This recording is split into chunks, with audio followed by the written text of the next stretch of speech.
সবাই ঐক্যবদ্ধ থেকে একটি নির্বাচন আদায় না হলে আন্দোলনে বিজয়ের সব অর্জন ধূলিসাৎ হয়ে যাবে বলে মন্তব্য করেছেন বিএনপির সহ আন্তর্জাতিক বিষয়ক সম্পাদক ব্যারিস্টার রুমিন ফারহানা।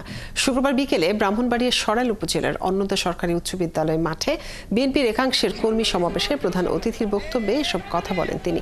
ব্যারিস্টার রুমিন ফারহানা আরও বলেন, বিএনপি আশা করে এই সরকার গণমানুষের দাবির প্রতি লক্ষ্য রেখে দ্রুত একটি অবাধ, সুষ্ঠু ও অংশগ্রহণমূলক নির্বাচনের আয়োজন করবে। আর কোনো ষড়যন্ত্র বিএনপি দেখতে চায় না।